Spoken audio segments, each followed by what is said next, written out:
is time for your weekly look into Britain's royal family. An independent report found BBC journalist Martin Bashir used deceit to secure a televised interview with Princess Diana in 1995. More than 20 million people watched that bombshell conversation with the Princess of Wales, and shortly after, Queen Elizabeth urged Diana to finalize her divorce from Prince Charles. So BBC News royal correspondent Sarah Campbell is with us now with more details. So Sarah, give us an overview of what was covered in that interview and why it was just so controversial.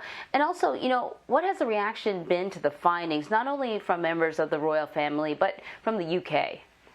It has been a very difficult week for the BBC, a very difficult week, I think, for those of us who work for the BBC. I mean, that interview it's described as the interview of the century. It was in 1995. It was where Diana used those famous phrases like, there were three of us in this marriage. She talked about her affair. She talked about her views on whether Charles would be king.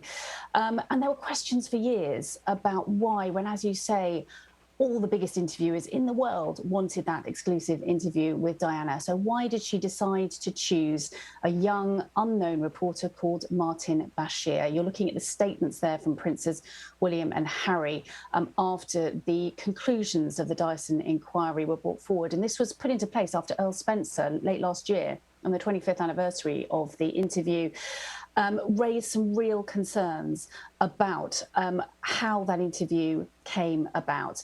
And basically what the Dyson inquiry concluded was that he did breach the BBC's rules by mocking up fake bank statements, which he showed to Earl Spencer to gain his trust, which he did so, and then introduced him to his sister Diana.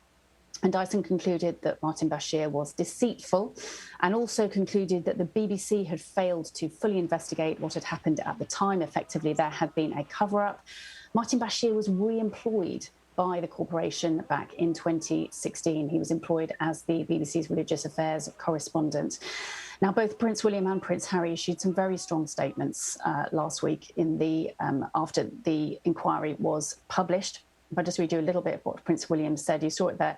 He said, "It brings indescribable sadness to know the BBC's failures contributed significantly to her fear, paranoia and isolation that I remember in her final few years with her." And Earl Spencer said he drew a line directly between that interview and her death in Paris 2 years later. Now, other people may dispute that.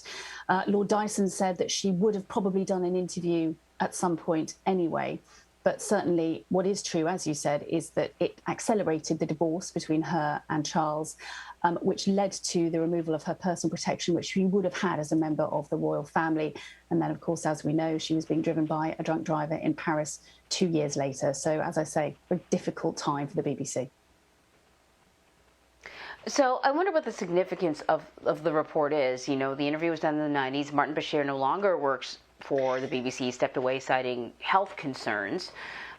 So what could the potential fallout be of this report? Yeah, well, see, I mentioned, Anne-Marie, that he was rehired in 2016. So he actually left the BBC in the late 90s, but was rehired as a religious affairs correspondent. So that's relatively recent. There is an internal investigation ongoing into that process to see whether it was fair. And those details will be made public next week. So there will be more headlines about this next week. The BBC is launching a review into the effectiveness of its editorial policies. The government is going to hold a session looking into what's happened with the BBC. And I think, as you said right at the top there, the BBC is publicly funded. So it's funded by the public, and so it is held to a higher account than other sections of the media. And really, the BBC is now going to have to work hard to rebuild the trust that will have been lost over this issue. Yes, and I know there's always sort of haggling about how much money the BBC should get moving forward. There's a lot of competition out there. So, yeah, it's quite something. In the meantime, Prince Harry sat down with Oprah Winfrey again for a pretty candid discussion about his mental health in the docuseries The Me You Can't See. It was released last week on Apple TV+. What revelations came from this interview, and what has the reaction been? Yeah, as you say, so we've had his interview with Oprah and Meghan back in March. We've had the Armchair podcast last week. We've had the interview with James Corden. So we kind of feel that we've heard a lot from Prince Harry talking about his feelings, but I think not in this level of detail. This series was, of course, mooted a couple of years ago, so before all those other interviews, before they stepped back from the royal family, a 5-part major series with Oprah Winfrey. And he spent a lot of time talking about the anxiety he felt as a working member of the royal family, tracing a lot of it back, of course, to the death of his mother when he was just 12 years old.